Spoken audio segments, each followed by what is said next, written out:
God. ప్రభువైన యేసు నామములో అందరి కొందరంలో ఇద్దరం దేవుని వాక్యంలో నుంచి 1 పేతురు 2వ అధ్యాయం 5వ వచనం. యేసు క్రీస్తు ద్వారా దేవునికి అనుకూలములకు ఆత్మ సంబంధమైన బలులు అర్పించుటకు పరిశుద్ధ యాజకులుగా ఉండునట్లు మీరును సజీవమైన రాళ్ల వలె నుండి ఆత్మ సంబంధమైన మందిరముగా కట్టబడుచున్నారు. ప్రియులారా, ఉదయకాలము ప్రభును ఆరాధించడానికి సమకూర్చబడ్డ మనము మన జీవితంలో యేసుక్రీస్తు ప్రభు ఏమైనాడు ఎరిగి ఆరాధన చేయాలి. ఇక్కడ ఏమంటున్నాడు యేసు ప్రభు?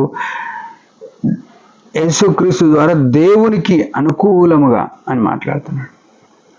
అంటే దేవునికి అనుకూలం ఏంది? ఆరాధన అనుకూలం. యోహాను సువార్త 4:23-24లో ఆత్మతో సత్యంతో ఆరాధన చేయడం అనేది ఆయన కోరుకుంటున్నాడు. అంటే ఆయనకు అనుకూలమైంది ఆరాధన.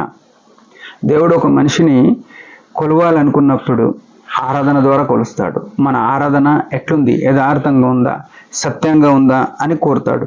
అయితే ఆత్మ సంబంధమైన బలులు అర్పించుటకు పరిశుద్ధ యాజకులుగా ఉన్నారు, కానీ పరిశుద్ధత అవసరం.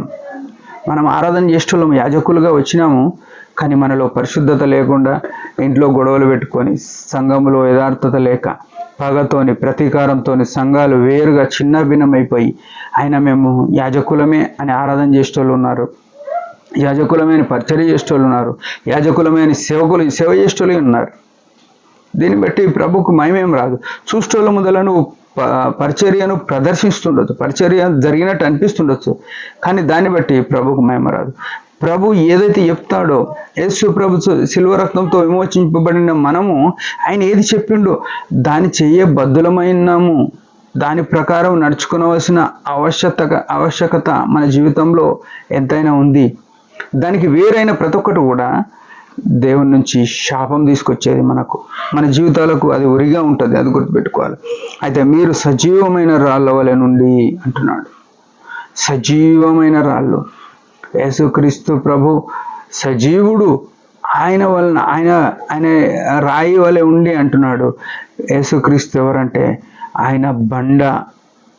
క్రీస్తు అనే బండ మీద కీర్తనలు ఉంటుంది ఏమనంటే, క్రీస్తు అనే బండ మీద నా పాదములు నిలిపినావు అని ఉంది. ఆయన పునాది. ఆయన మీద మనము ఆత్మ సంబంధమైన బండ వలె కట్టబడాలి.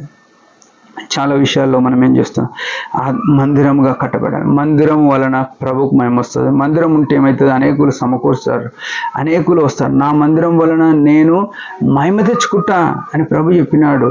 ఆయన మహిమ కొరకు మందిరం నిర్మించబడు. ఆ మందిరంలో మనము ఎట్లున్నాము అని చూసుకో. ఆయనకు అనుకూలమైనవి జరిగించాలి. ఇక్కడ దేవునికి అనుకూలములగు అంటున్నాడు. దేవునికి అనుకూలంగా జరిగిస్తున్నాము పరిచర్య. మన కన్వీనియంట్ను బట్టి మందిరానికి వస్తాం. ఎవరు ఫోన్ చేయలేరు, ఏం వంట చేసుకునేది లేదు, ఏం బట్టలు ఉతుక్కునేది లేదు, ఏం ఇల్లు శుద్ధి చేసుకునేది లేదు.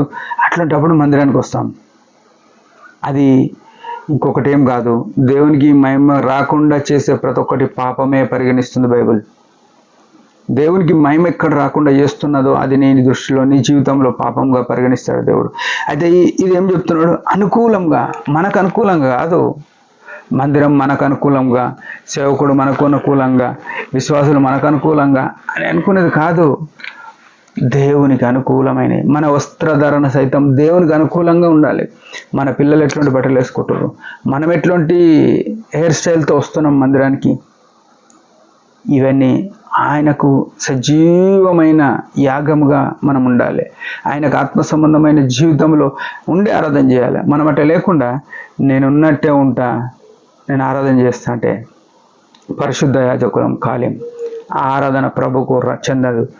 ఈ విషయం మనం గుర్తుపెట్టుకొని ఆయన మహిమ కొరకు నా జీవితం సమర్పించుకొని జీవితం. దేవుడి మాట దీంచుగా చిన్న ఆరాధన. పరమ తండ్రి యేసు ప్రభు నామమును బట్టి వందనాలు. నీ ఔన్నత్యాన్ని బట్టి, నీ ప్రేమను బట్టి స్తుతిస్తూ ఆరాధిస్తున్నాను. నిజమే, నీకు అనుకూలంగా అనేక సార్లు జీవించడం దయతో క్షమించండి. అనుకూలంగా జీవించడానికే నువ్వు ఈ లోకంలోనికి వచ్చి శిలువలో ప్రాణం పెట్టినావు. నీ మహిమ కొరకు కృపనీయమని యేసు నామములో ప్రార్థిస్తున్నాం తండ్రి. ఆమేన్. మీరందరూ ఈ పరిచర్య గురించి బాగా ప్రార్థించండి. Praise the lord.